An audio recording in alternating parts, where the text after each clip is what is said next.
Magandang gabi po sa inyong lahat. Narito na naman tayo para sa isang online usapang bukasyon. Ito po si Father Randy De Jesus, ang inyong kalakbay sa pagtugon. Ito po si Earl Tan, ang inyong kalakbay sa pagtugon. At dito po si Carlo Malaluan, ang inyong kalakbay sa pagtugon. Upang tayo po ay samahan sa ating online usapang bukasyon, atin pong inanyayahan ang Parochial Vicar ng St. Augustine Parish sa Mendez, Cavite. Siya po ay walang iba kundi si Father Herald Mart Arenal. Father Herald, magandang gabi po. Magandang gabi po sa inyo. Yan. Salamat po sa paanyaya. Salamat sa pagkakataon ito. Salamat, Father Herald. Upang simulan ng ating online usapang bukasyon, pangungunahan ni Earl ang ating opening prayer at ang pagbasa ng Ebanghelyo ni Carlo. Alalahanin po natin na tayo ay nasa banal na presensya ng Panginoon. Sa ngalan ng Ama, ng Anak, at ng Espiritu Santo.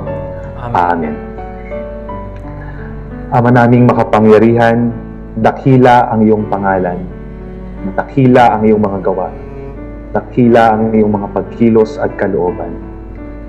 Sa gabi pong ito, amin pong muling mapapakinggan ang iyong mga pamamaraan ng pakikipagtagpo sa amin. Dito aming masasaksihan ng iyong pagkilos ay aming mababanaagan sa mga ordinaryong tagpo ng aming buhay. Na patuloy ang iyong pakikipag-usap sa amin sa bawat sandali, sa bawat kaganapan, sa bawat ugnayang aming pinakikipamuhayan. Ipinagpapasalamat rin po namin sa inyo ang presensya ni Father Herald na amin ngayong makakasama.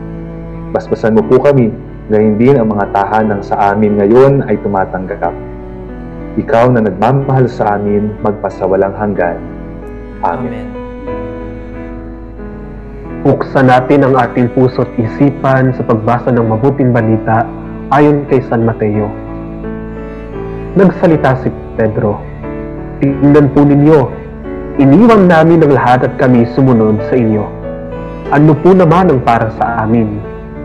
Sinabi sa kanila ni Jesus, "Tandaan ninyo ito, kapag nakaluklok na ang anak ng tao sa kanyang maringal na trono sa bagong daigdig, kayong sumunod sa akin ay luluklok din sa 12 trono upang hukuman ang 12 lipi ng Israel.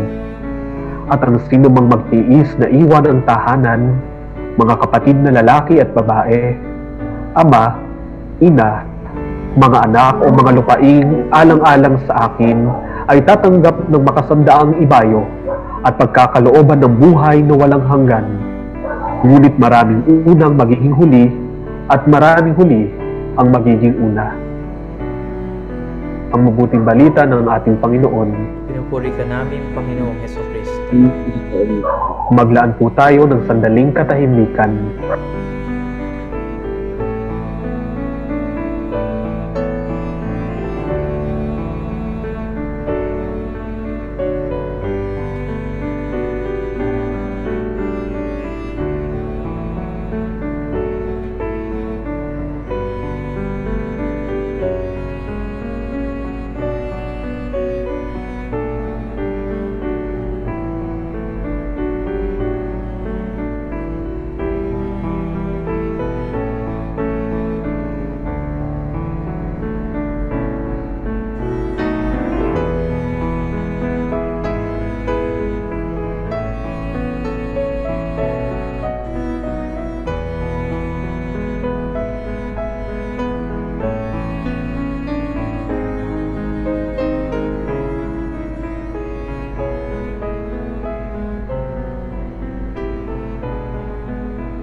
Makulay at mapagpala ang karanasan palagi ng pagtawag ng Diyos. Kung bakit? Sapagkat sa iba't ibang pamamaraan Kanya itong ipinapamalas. Kaya sa tuwing tayo ay nakakapakinig ng mga kwento ng bukasyon, higit natin na nauunawaan at nararanasan kung gaano tayo minamahal ng Diyos at kung gaano siya nahahabag sa bawat isa sa atin. Binibigyan ng Diyos ng saysay ang buhay natin at dinudulutan tayo ng pagkakataon upang makatagpo siya sa ganitong klaseng pamamaraan niya ng pagtawag sa bawat isa sa atin.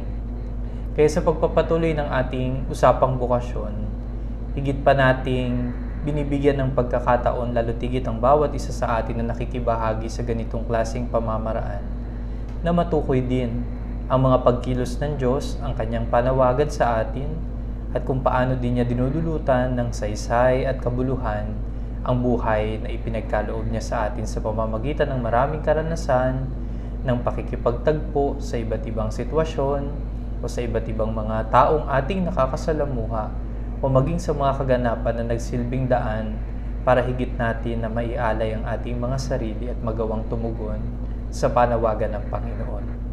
Sa gabing ito, sasamahan tayo ng ating panauhing pari upang ipagpatuloy ang ating kwentuhan at usapan patungkol sa paanyaya ng Panginoon, ang kanyang pagtawag o ang bokasyon. Father Herald, binibigay namin ng pagkakataon sa iyo upang ibahagi ang kwento ng iyong bokasyon.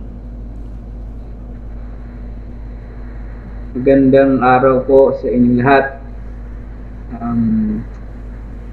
Bago ko magkwento ako sa inyo ng aking karanasan sa pagtawag sa aking bokasyon, nais ko munang magpakilala na po. Si Father Herald. Galing po ako sa Our Lady of the Wholesale Parish, Amaya. Nagsimula ang aking bokasyon nang minsang nayakag akong mag-basketball sa mga kaibigan. Nagkataon, pagpunta ko dun sa court, yung pala ay ang pwedeng makilaro ay mga sakristan. So, sa aking kagustuhan, para makalaro ko yung mga kaibigan ko, sakristan din ako. So, I started as a sakristan sa aming parokya at the age of 12.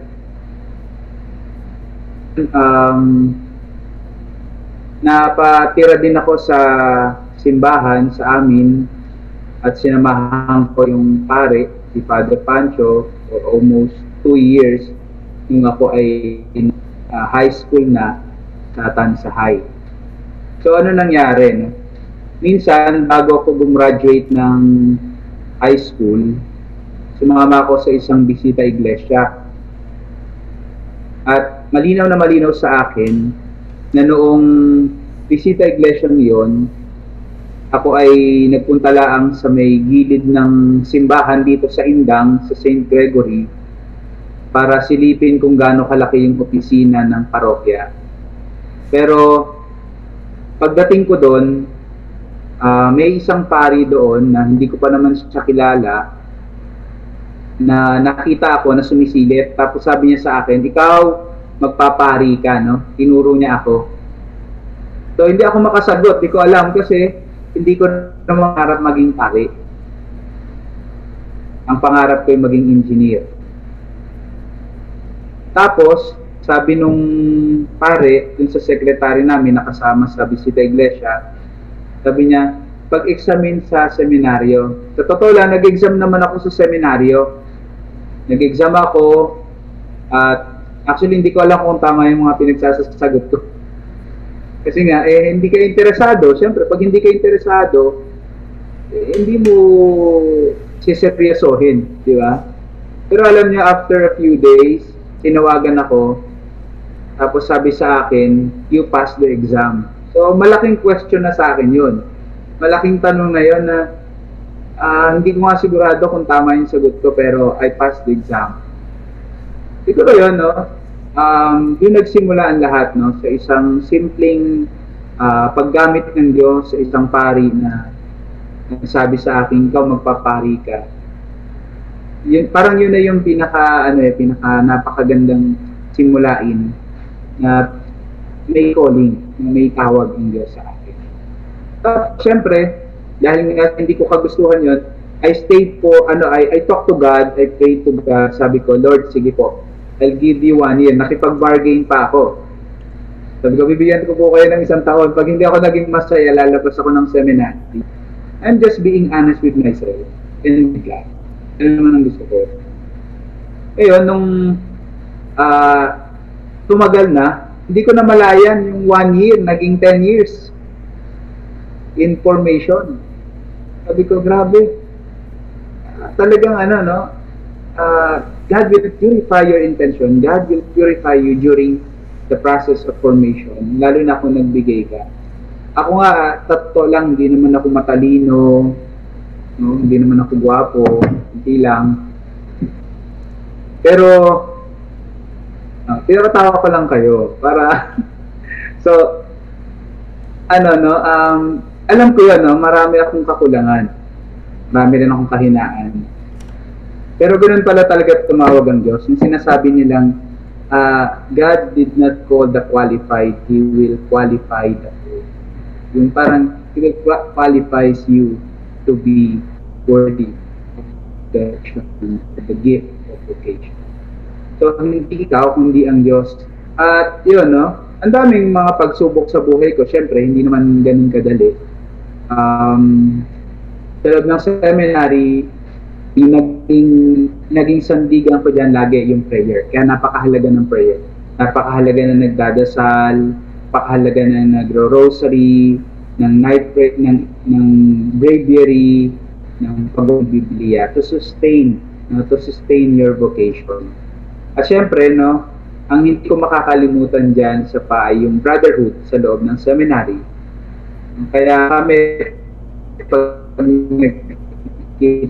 para bang hindi kayo magkakadto, but napakahalaga sa akin na makita ko yung kapatid kong seminarista na pari na rin and even seeing this seminary aking station sa panahon yun. Yun, apostolate, napakahalaga sa apostolate. Una, lumawak yung kaalaman ko, lumawak ang biyaya na ibinibigay ng Diyos. At mas naintindihan ko ang worth ng buhay kapag naglilingkod ka sa iba. So, napakasarap, no?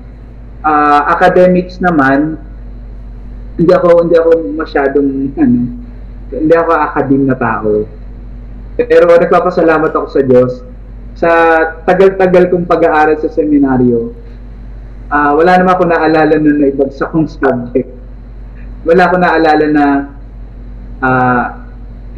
meron kaming comprehensive exam pero may apostolate pa rin, no? A day before meron ka ng exam, may apostolate ka pa rin, tuloy lang ng tuloy, tapos nag-excel.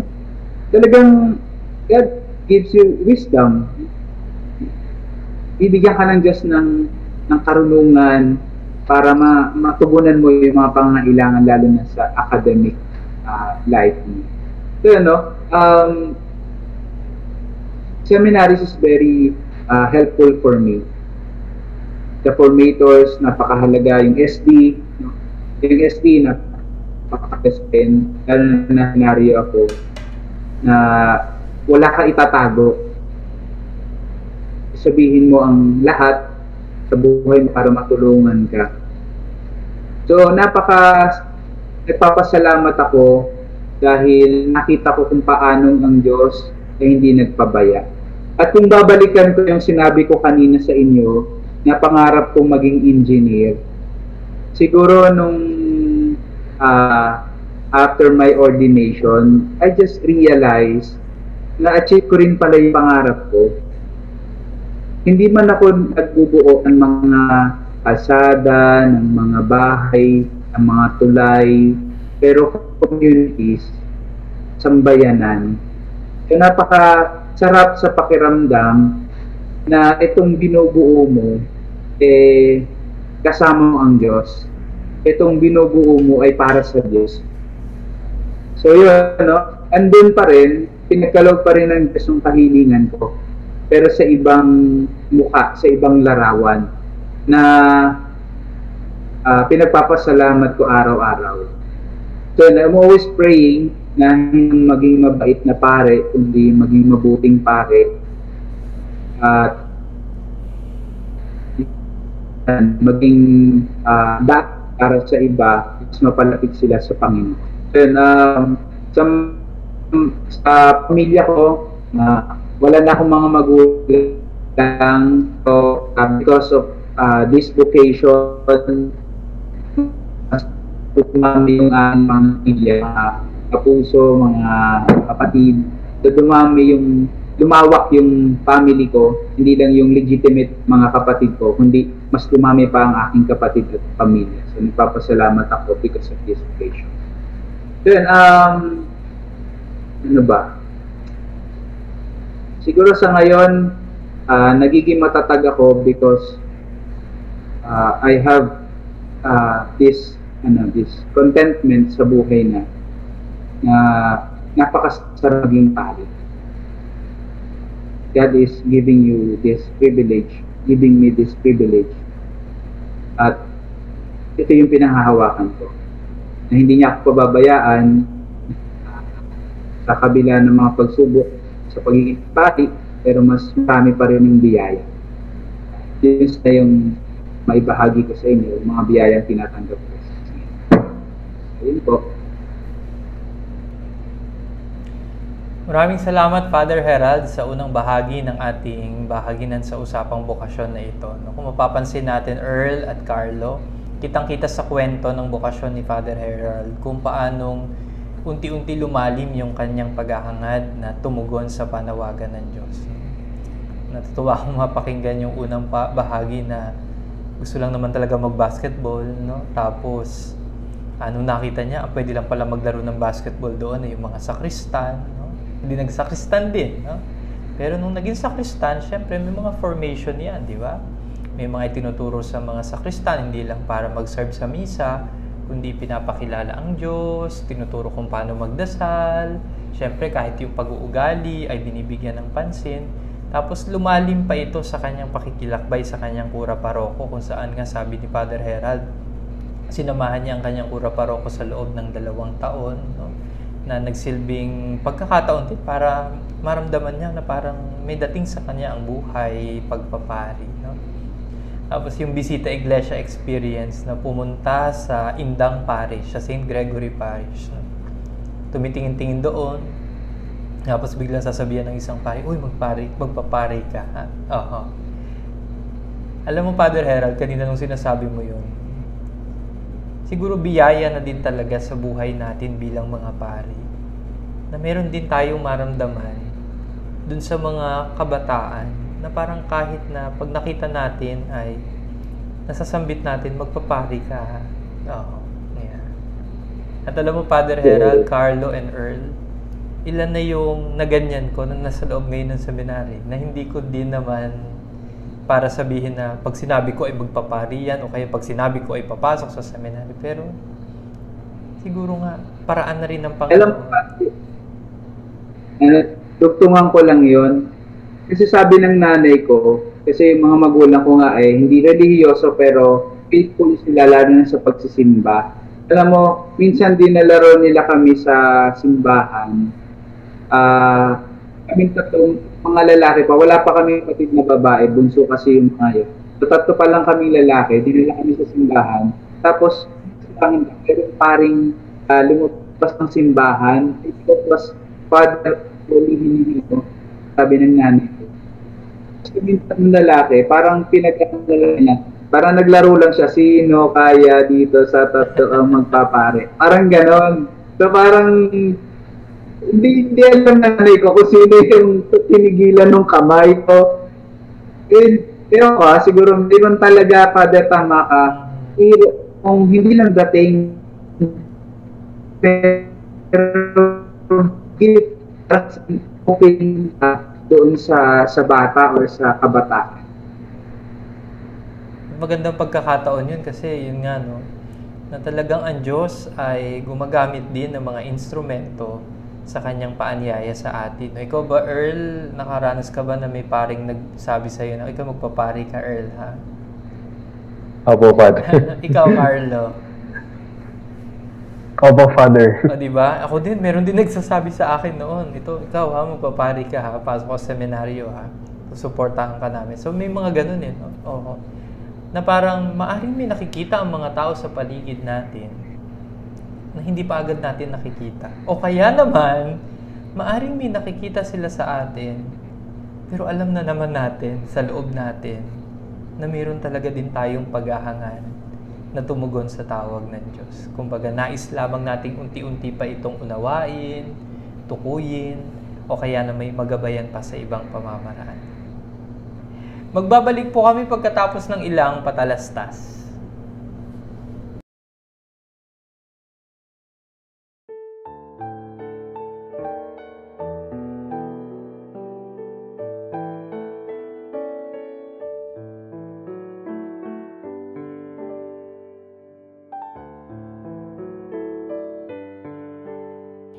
Jesus na aking kapatid, sa lupa namin bumalik.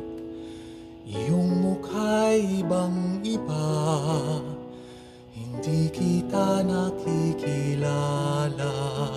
Tulutan mo aking mata, mamulat sa katotohanan. Ikaw poon makikilala sa taong mapagkumbaba.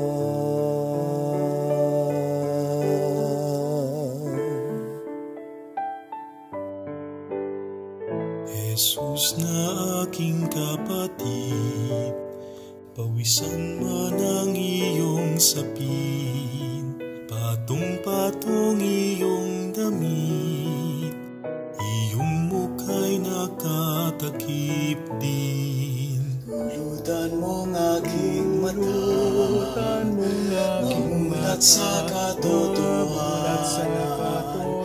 Ikaw poon makikilala sa taong mapagkumbaba.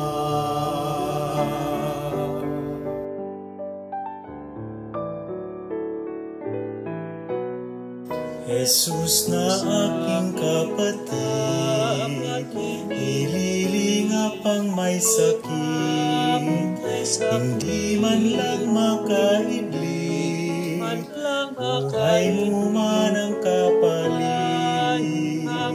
Tulutan mo aking mata, mamulat sa katotohanan. Ikaw poon makikilala sa taong mapagkumbaba.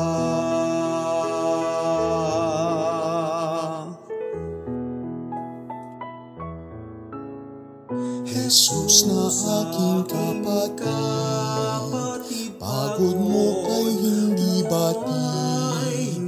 Alam ko ang pananabik, sa tahanay makabalik. Tulutan mo aking mata, mamulat sa katotohanan.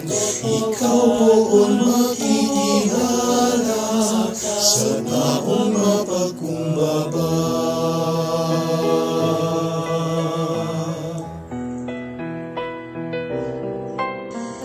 Jesus na aking kapatid, sa lukha'y nagmamalasakit, at sa kasadain naman, maghapon ka na ang nagbabantay. Tulutan mo aking mata, mamulat sa katotohanan.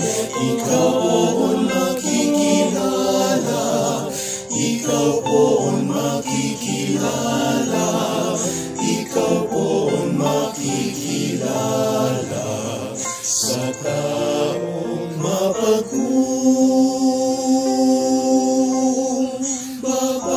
Aking kapatid, makita ka sa taong mapagkumbaba.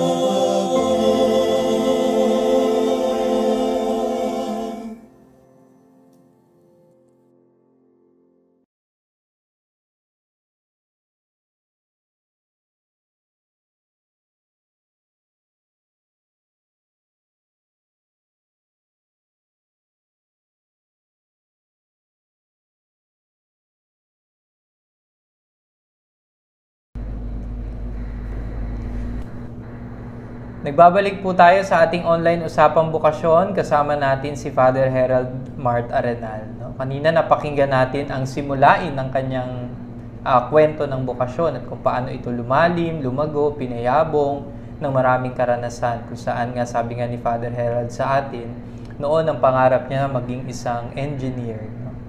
Ngayon, isa na siyang ganap na pari. No? Sa isang pagtingin parang, engineer bago ngayon pari. Siya mismo din ay nakatuklas nito kung bakit. No? Na siya pala ay inihahanda ng Panginoon, hindi sa larangan ng pagtatayo ng mga struktura o ng mga gusali, kundi sa larangan ng pagtatayo at pagtataguyod ng sambayanan ng Diyos na ipagkakatiwala sa Kanya o ipinagkakatiwala sa Kanya sa kasalukuyan. Dadako po tayo ngayon sa ikalawang bahagi ng ating online usapang bukasyon kung saan magtatanong ang aking mga kasama na sina Earl at si Carlo sa ating panauhing pari. Mauna po si Earl. Magandang gabi po muli, Father Herald. Opo. Father, kanina po ay nabanggit nyo na dahil lamang sa sa isang pari na nagsabi rin sa inyo mula sa indang na magpapari gusto ko lang pong pwede niyo po bang bigyan ng linaw rin yung paano po kayo nagdesisyon na tumuloy sa buhay na ito yung una binigyan niyo ng sige 1 taon lang ganyan pero yung paano po kayo nagdesisyon na sabi nyo na kayo ay papatuloy sa bukasyon na ito ng pagpapari?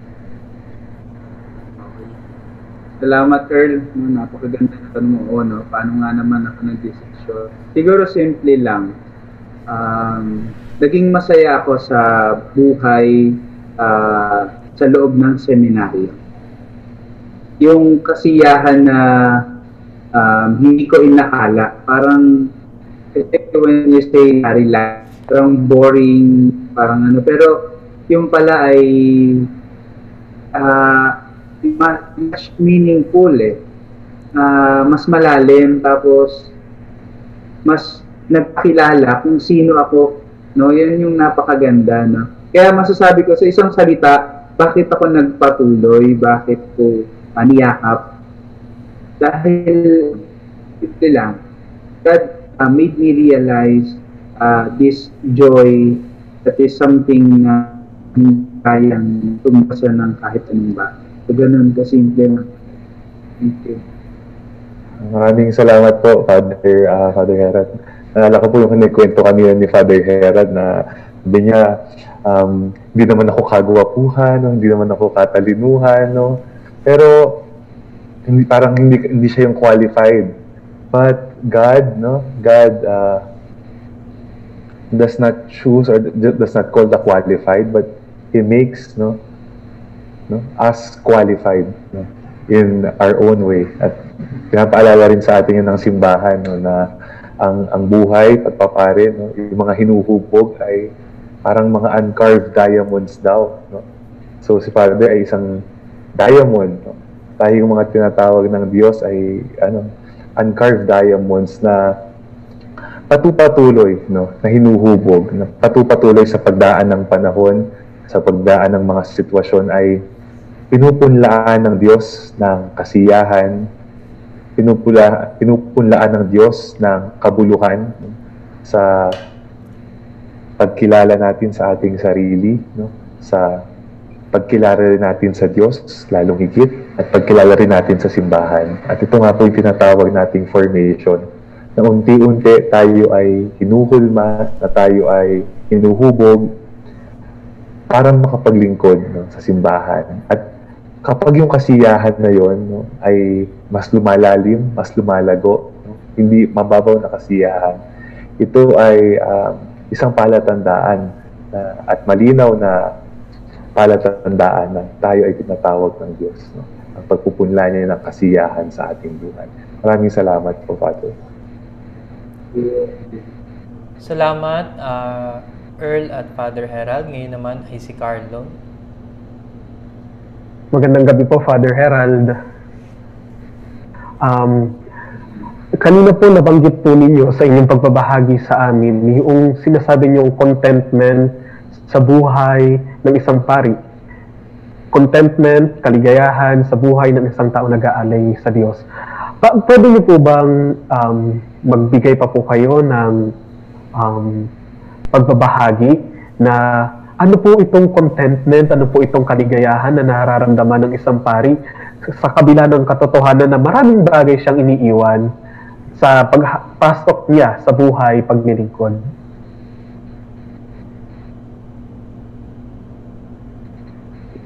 Salamat na content, kaya joy.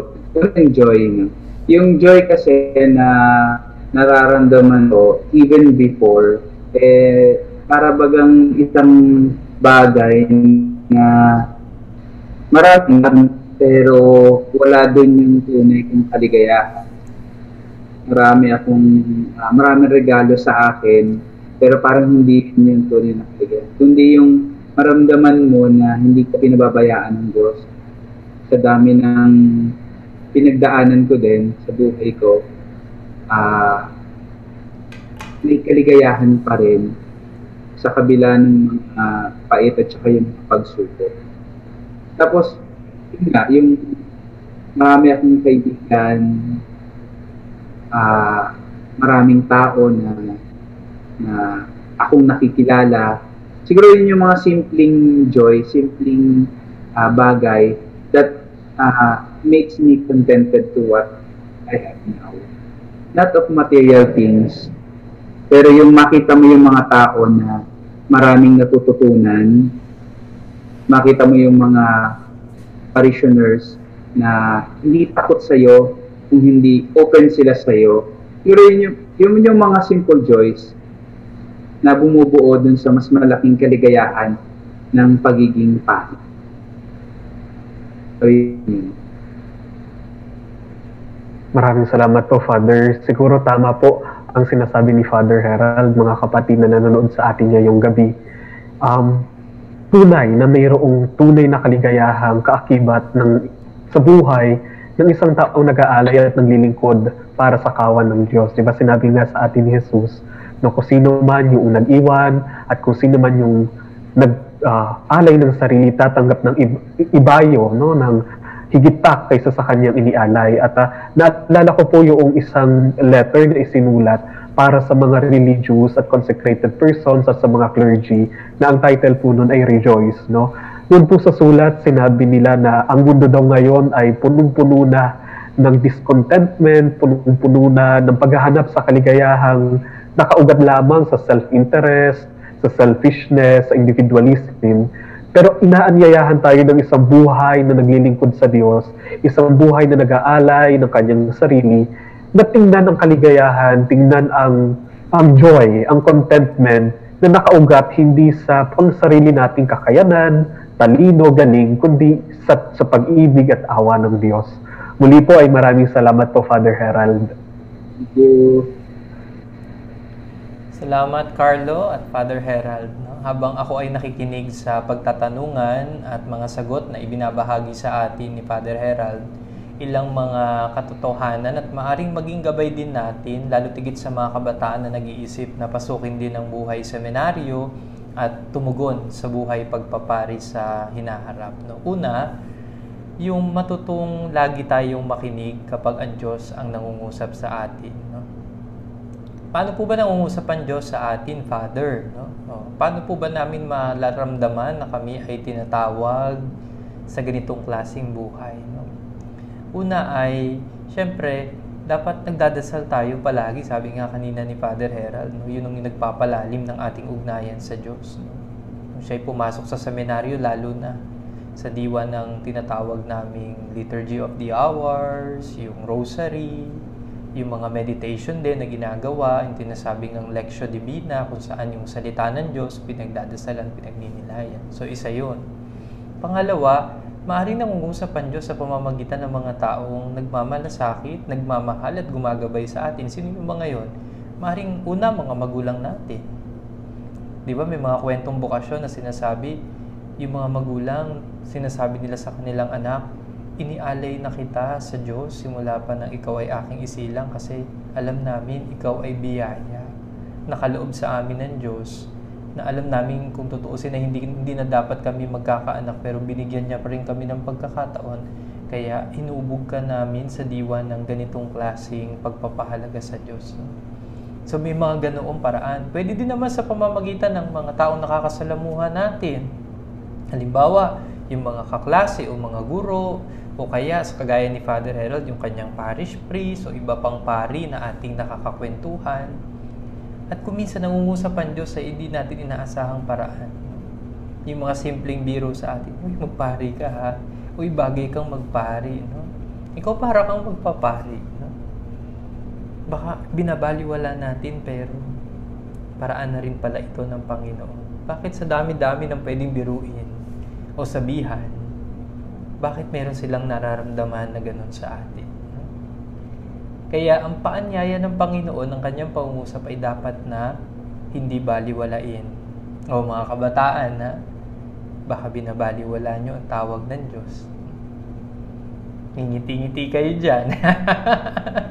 Pero may nararamdaman pala kayo at nais nyo ring tumugon kagaya ng pagtugon na ginaganap namin. Kalawa, kasiyahan. No? Ang dami namang naidudulot na ligaya ng mundong ito pero sabi nga ni Father Harold sa atin, iba pa rin ang ligayang ibinibigay ng Diyos sa atin. Kahit na mapanghamon, kahit na hindi madali, malimit yung marinig ito sa amin. No? Ang buhay ay laging may kalakip na krus na dapat pasanin. No? Pero wala namang buhay na madali. Pumasok man tayo sa seminaryo o hindi, haharap tayo sa buhay na mayroong mga hamon. At bakit kailangan natin yun? Para mahubog tayo. Para maging matatag tayo. No? Kaya isa din sa aral na iniiwan sa atin ng kwento ng bukasyon ay yung magkaroon tayo ng kakayahan na maging positibo sa buhay natin. Na kahit na hindi madali ang pagtugon, pero mayroong naidudulot na ligaya ang pag-aalay ng sarili. At yung tunay na kaligayahan ay atin lang matatagpuan sa Diyos na ating pinakikinggan, sinusundan at pinahahalagahan. Maraming ligaya ang maaari nating maranasan pero hindi lahat ng ligaya ay pang habang buhay. Kung minsan nga ay hindi pa totoong ligaya kundi tinatawag na huwad na ligaya. Bakit? Kasi panandalian lang naman. Pero sa buhay na mayroong pagpapahalaga sa Diyos, kahit na mahirap, may tinatawag na inner joy. No? Ito matingkad to, Father Harold, sa mga usapang bukasyon. No?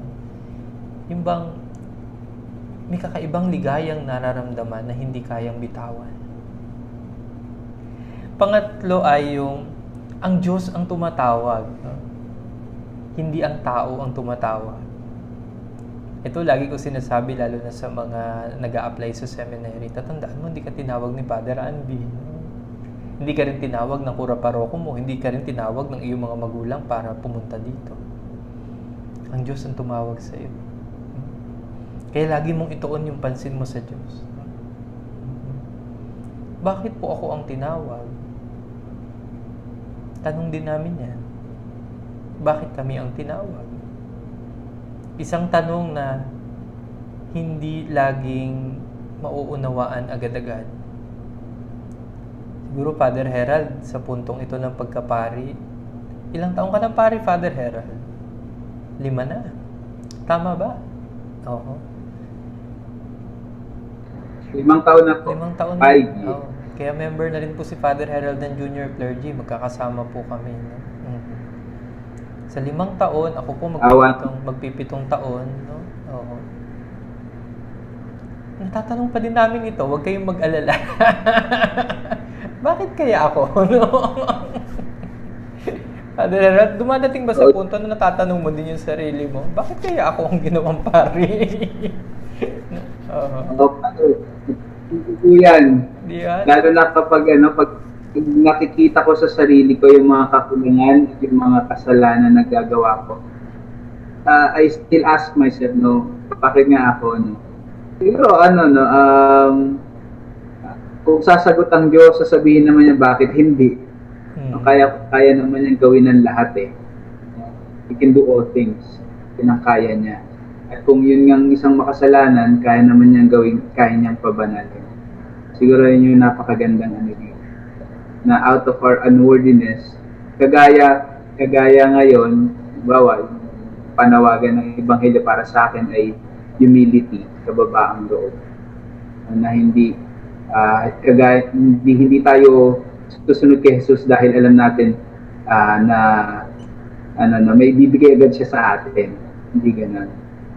Pero magtitiwala ka lang na hindi ka pababayaan ng Diyos. At saka siguro Father Herald, Carlo, Earl at mga nanonood sa amin ngayon at nakikilakbay sa usapang bukasyon na ito. Ito kasi yung pagtatanong na hindi kayang sagutin ng kagaya nating tao lamang. Ang tanong na ito ay tanging ang Diyos lamang ang nakababatid ng kasagutan dahil siya ang tumawag sa atin. No? Siguro kung tatanungin ko, Lord, bakit si Father Herald? Siya ang gusto kong tawagin. Meron akong dahilan kung bakit. No? At mula doon makikita natin kung gaano din ka-misteryoso ang pagtawag ng Diyos. No? Habang nabubuhay, patuloy po tayong hinuhubog.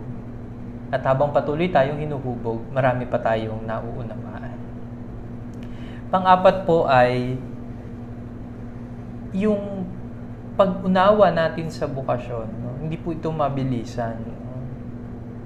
No? Nakapapansin niyo po yung paraan ng pagbabahagi kanina ni Father Herald. No? Parang sa una, basketball, sakristan, pagsama sa pari, paghahangad na mag-engineer, sinabihang magpari, kumuha ng exam, hindi dapat makakapasa sa pagtingin niya pero nakapasa siya, pumasok sa seminaryo, meron pa siyang timeline na 1 year lang. Panginoon, after 1 year, kapag hindi ako masaya dito ay wala na tayo, no? Pero naka 10 years. At hindi lang basta naka 10 years, nakapagtapos. At sa isang kamangha-manghang paraan, pinagpaging dapat ng Diyos. At ngayon ay pari. 5 taong pari. At po makikita natin, hindi naman natin basta pinahahalagahan ng isang paanyaya sa buhay kung hindi natin ito nagagawang maunawaan. Kaya nga natin ito pinapahalagahan kasi alam natin kung gaano ito dapat nating pakaingatan. At kung bakit ito pinahahalagahan, dahil dito ang Diyos ang ating mararanasan. At panghuli, yung ating pagtingin na ang Diyos tinutupad ang ating mga pangarap. Ngunit ang pangarap na tinutupad ng Diyos sa atin ay hindi makasariling pangarap. Nais ng Diyos na lahukan ang pangarap natin batay sa paraan ng pag-aalay natin ng sarili. Sabi ni Father Herald noon, gusto niya maging engineer. Ngayon, ginawa siyang tagapagtayo, tagapagtaguyod, tagapangalaga, at tagapagpanatili ng pananampalataya ng mga taong kanyang nakakasalamuha. Malimit ko ding maibahagi yung ganyang bahagi ng aking bokasyon. Di ba, Earl at Carlo, yung sabi ko, gusto kong maging isang newscaster, broadcaster sa TV. Pero ngayon, tinupad yun ng Diyos. Kung paanong inanyayahan niya ako na ang ipahayag ko ay hindi ang mga fake news, kundi ang good news, ang mabuting balita ng Diyos. Na darating pala ang sandali, kagaya ngayon, pandemic, eto tayo. Pinasok natin ang social media para ipahayag ang katotohanan na may Diyos sa kabila ng lahat. Father Herald, maraming salamat po sa inyong pakikilakbay sa amin ngayong gabi. Marami tayong naunawaan. Marami tayong nabigyan ng pansin at naging gabay. Sana po mga kabataan na nanonood, sa mga magulang na mga kabataan na nagsasabi na sila gustong pumasok sa seminaryo o magpari, naway magdulot ito ng isang panibagong kaliwanagan kung bakit nararapat ninyong suportahan, kung bakit dapat ninyong payagan, at dapat ninyong bigyan ng pagkakataon ng inyong mga anak o mga kakilala na tumugon din sa ganitong panawagan. Hingin po natin ang huling mga mensahe ni Father Herald Aranan. Father Herald? Una po, maraming salamat sa pagkakataong ito. Ngayon lang ata ako na-interview ng ganito. Isang malaking biyaya na para sa akin ito na makapagbahagi. Ilan lang naman talaga yung nakakalam ng kwento ng buhay ko. At kwento ng bokasyon. Pero ngayon, sana makatulong ito para sa iba, yun ang aking dalangin, na mabuksan din ang kalooban, tawag na hindi kanya iiwan, tawag na aalagaan kanya at habang buhay.